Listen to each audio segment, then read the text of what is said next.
So how was your weekend?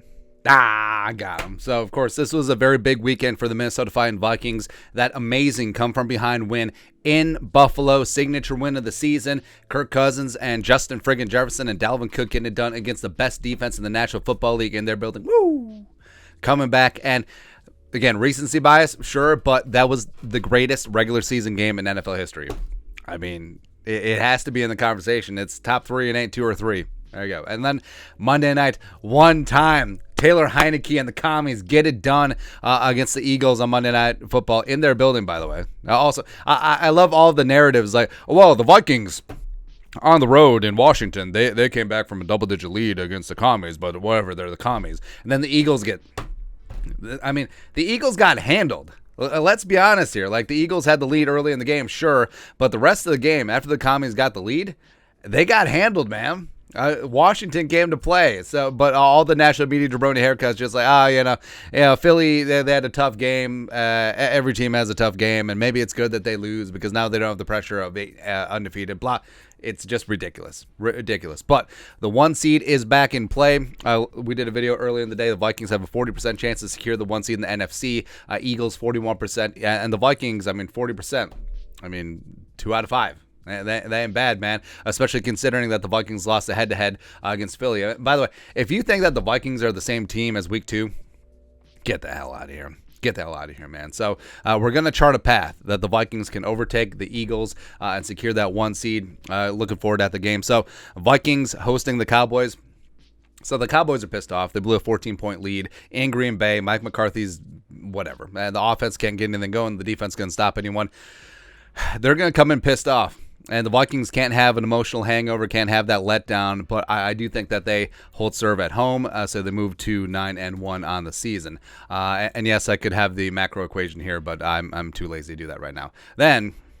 So what's amazing is that in the last 5 games, Cardinals, Cowboys, Texans, Steelers, Texans, Commies, the Eagles have given it up on the ground, 124 plus rushing yards on the ground, and I think the secret's out. I think Houston actually cracked the code. It's like, hey, if you want to get something done against Philly, run the ball, and that's what the Commies did. And I think that the Eagles may have a tough go of it the rest of the schedule because look at the teams they play.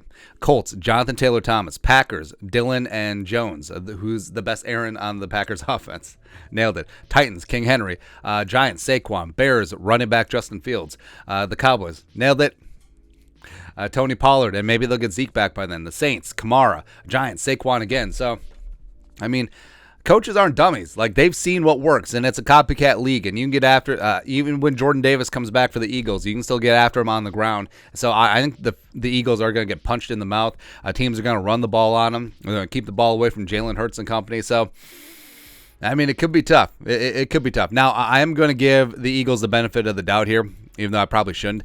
I do think that they're able to get a win on the road against the Colts. Jeff Saturday, I feel like that game, sort of an anomaly. But, if they just ride with Jonathan Taylor-Thomas, and hell, if Matt Ryan runs for 39-yard runs again, who really knows? But, so still holding serve. And remember, the Vikings, after losing the head-to-head, do have to have a game up on Philly, and that's what matters here. Next up, Thursday Night Football, Thanksgiving evening, Patriots coming in.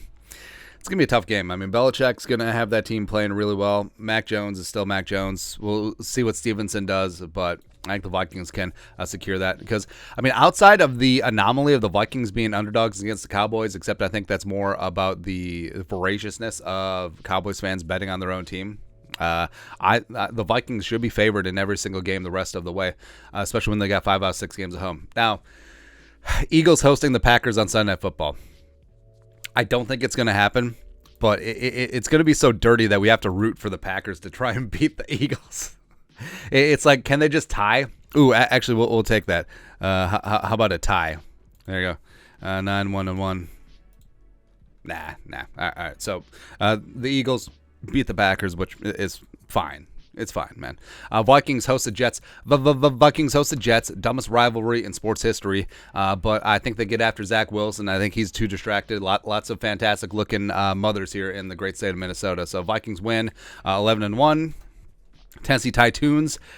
I think that the Titans go into Philly, and I think they hand the Eagles an L.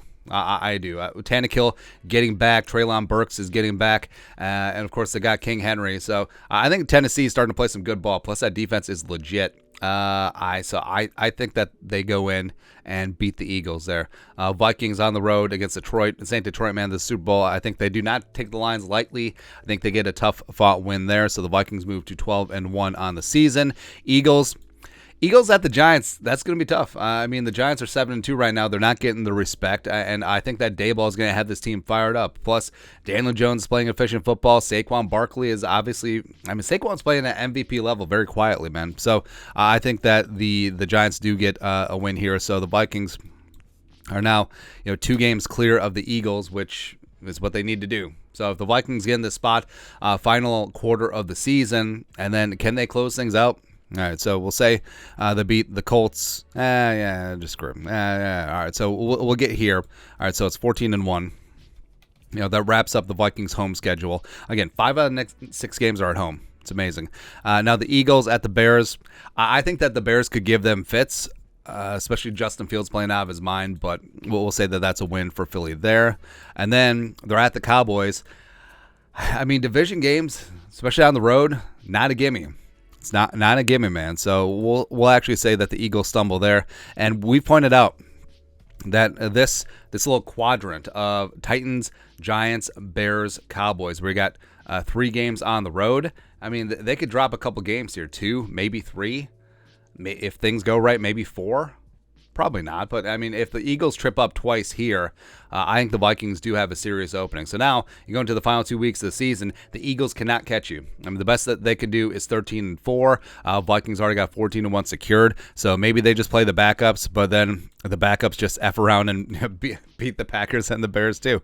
Why the hell not? So we go from there, and then the Eagles, Saints and Giants say that they win out there. That's whatever, but 13-4.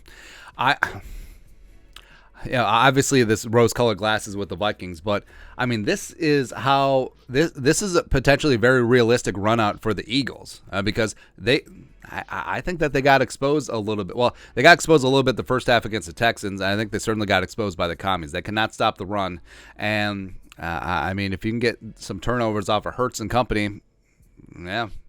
I know Eagles fans are complaining about officiating. Oh, really? Well, see, if you're a team like mine, the Vikings, you can overcome some of the most egregious officiating that you've ever seen in NFL history over the last 2 games and still come out and win against the Commies and the Bills. But, hey, you got to play better than the other team, and you have to play better than the refs. And the Eagles did neither of those on Monday against the Commies. So I think that they could slip up. I'm calling it right now. I think the Eagles finish 13-4 and worse. I really do. So, golden opportunity for the Vikings, but 1 game season. Take care of the Cowboys, then we'll move on to the Patriots, and then we'll move on to the Jets. 1 game at a time. That's how you eat an elephant, 1 bite at a time. So let's feast. Let's feast. Secure that 1 seed away and steal away from Philly, man. But that's it. How the Vikings are going to catch the Eagles. Your thoughts and our thoughts in the comment section below. Subscribe for daily Vikings takes. Once put the work, put a little something in the Venmo. But till next time, Skull Production Value.